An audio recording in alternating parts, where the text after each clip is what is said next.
name is Trista and welcome to Zero Casualties, where we cook recipes out of vintage cookbooks. I have here today the Radarange Microwave Oven. I'm not sure if I'm saying that right, but I think this was a cookbook that originally came with a microwave or was a companion to it. This is from 1972. And this is when microwaves were really new. At least I assume they were. So we are going to make a cake. What cake, you may ask, and what frosting, you may ask, but it's actually called what cake and what cake topping. Very strange. So we are going to dive right into that, making a cake in the microwave. It's a little bit faster than a typical cake, of course. I think the cake part takes about 12 minutes, and then the topping, I'm not sure, but we will see. So on the stove right now, I have boiling water, and I am going to take that. Here I have 1 cup of cooking oats and a stick or half a cup of butter, and I'm gonna pour the 1.5 cups boiling water over this mixture so it can kind of form the oat base. So according to the recipe, I'm supposed to just pour this over and stir until the butter melts. So we'll give it a little stir. How much do you use your microwave for cooking versus defrosting or reheating? I do not remember the last time. Well, it was probably when we remodeled our kitchen many years ago that I had to use the microwave for actual cooking. It's normally just defrosting or heating up for the most part. So now that is all melted, we're gonna set that aside. Over here we have, now I'm gonna refer to the recipe again. This is flour, salt, baking soda, cinnamon. I think that is correct. Yes, so we have 1.5 cups of flour, 1 teaspoon baking soda, or just says soda, 1.5 teaspoons cinnamon, 1 teaspoon salt. So we have that right here kind of whisked together. And so we're going to add the hot oat mixture to this. So I'm going to take the whisk out and we will add that in. Use our wooden spoon to kind of mix that up. I think this is a nice cake for fall because it's kind of cozy with the oats and you have the cinnamon in there. So we're gonna stir that up. I want to get a kind of overhead setup so it's a little easier to see this. But in the meantime, ooh, you know, it smells really good. It smells like eating oatmeal for breakfast, actually, with cinnamon, kind of cinnamon sugar or something. So that smells really good. I'm just gonna mix this really well to get that incorporated in there. And then we're going to add 3/4 cup of sugar and 1 cup brown sugar to this that I have over here. So here are the sugars going in.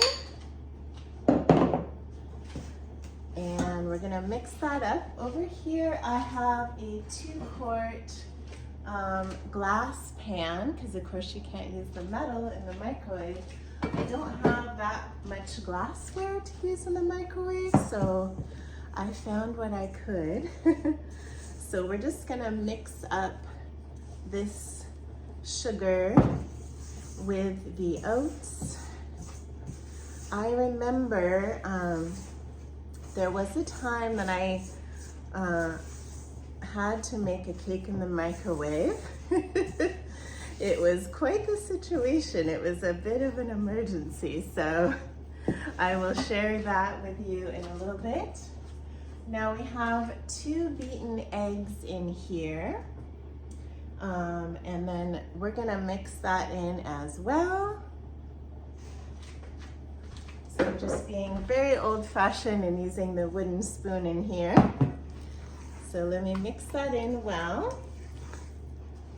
And then we're gonna be baking this in the microwave for 12 minutes. And I think the original microwaves, they must not have had a turntable because it says turn often. So I might be checking it every once in a while to see how it's doing. So what I did was, to try to be as old-fashioned as I could, I just buttered this dish, just with a stick of butter. So greased it really well to make sure the cake doesn't stick. It actually doesn't say that in the recipe, but I hate it when cake sticks. So I thought that would be a good idea. So let's pour this mixture in. And I think that's gonna be a pretty thick cake. And again, I apologize. I'm gonna try to set up the camera better next time so you can see a little better. But I will show you what the level is here. So it's pretty full. I'm glad I was able to find a 2-quart container.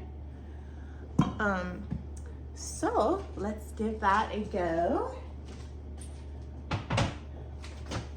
So since we have a turntable, I think what I might do is try 6 minutes.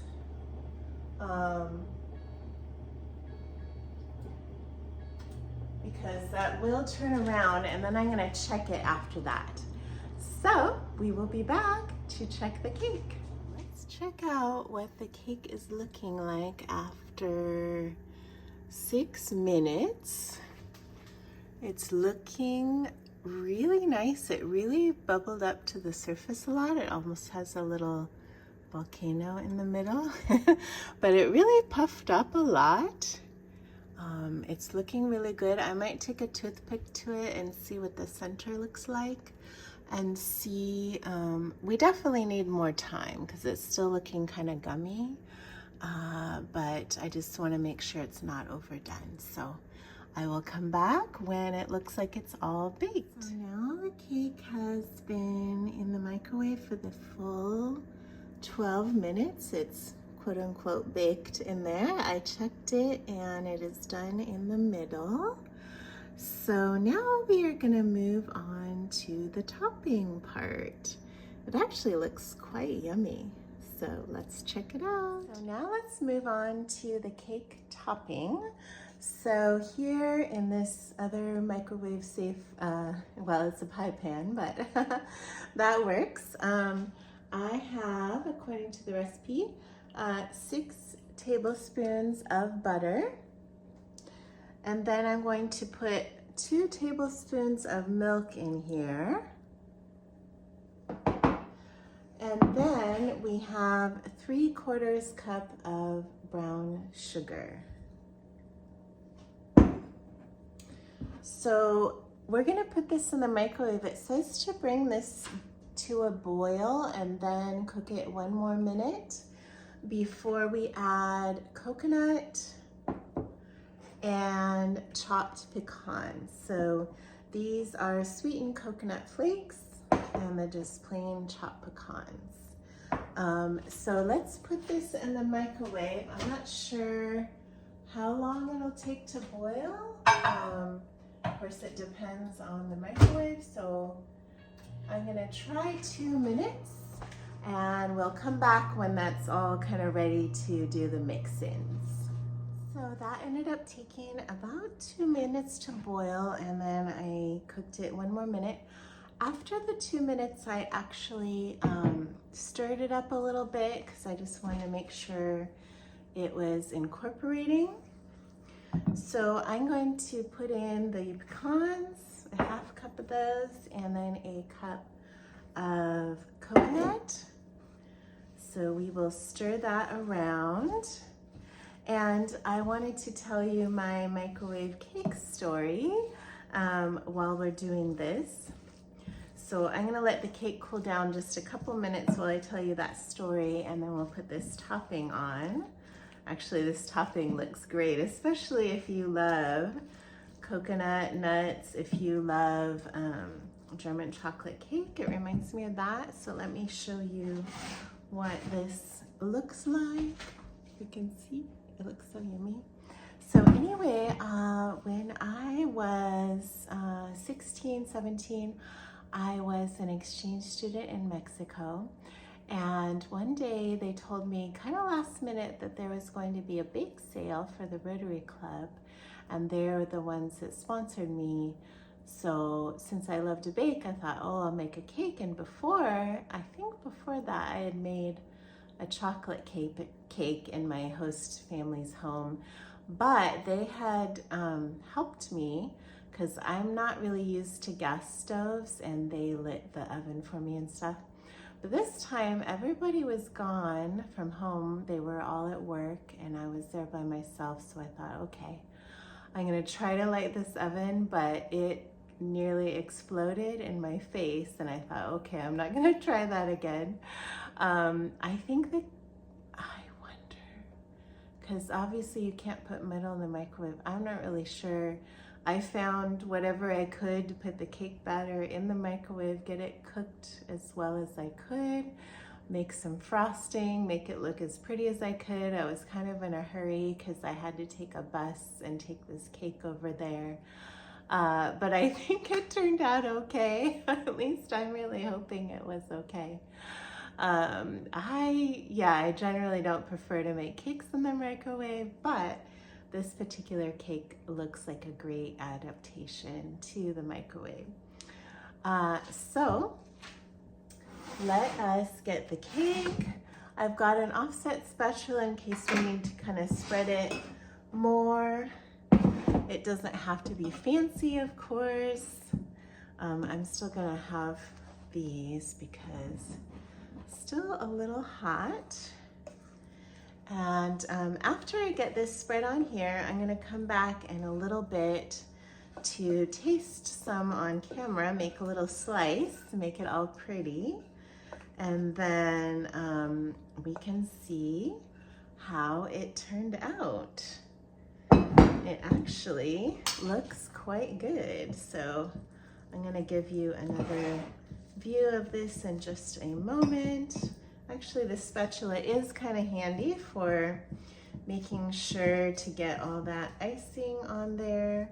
This reminds me of, in a lot of vintage cookbooks, there's a lot of boiled icings, which people don't generally make anymore, but they can be quite tasty. There's a lot of different flavors that we don't really get anymore. So I will be delving into more of those later. So this is spread pretty well. Since it's kind of domed in the middle, you kind of need to cover that up a little bit more to make it look even. But let me show you. So this is the finished cake. It looks pretty yummy. So I will be back in just a little bit to taste a piece of this. So thank you for joining me. I'll be right back for the end of this cake in the microwave journey. Now is the moment of truth for what cake with what topping, may you ask? So I am actually really impressed. This cake looks super fluffy. It smells really yummy with kind of a coconut brown sugar smell. Smell a tiny bit of cinnamon, and it smells like oats as well. So it has a delicious scent and really a fluffy looking texture. So let's take a bite of this lovely microwave cake. Mmm. Mmm. Mmm. That is a huge winner, at least in my book, because I love fluffy cake.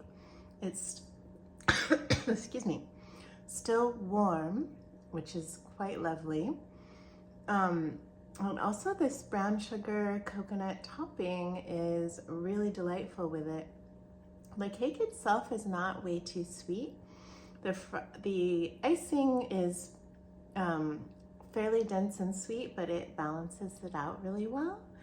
So this is a huge winner. I would say this would be a lovely cake to make for kind of last minute company, for any type of event where you need a quick cake, or even for like a kind of a breakfast treat. If you have guests for breakfast, if you can serve this hot, it would really amazing. I only let it cool down about, well, almost 15 minutes, and then I really wanted to try it. So you don't need to let it cool down too long and then, you know, serve it right away if you can. You can always, of course, heat it up a little bit, but I think, sounds funny to say, fresh out of the microwave, it's really good. I am pleasantly surprised. So this is a win. So for the written recipe, if you'd like to try this, I know it's a lot easier when it's all written down. I am going to be starting a Discord server, and I hope to get the recipes up there very soon. If it is up by the time I post this video, then I will have a link to that and all of that. So it's free for anyone that subscribes to join the Discord server. I will have information up there about each recipe. So thank you so much for joining me on my debut of my longer format recipes. And I will see you in the next one. I will be here on Saturdays. Make sure to subscribe and to like this video so that it gets out to more people. Thank you. Bye-bye.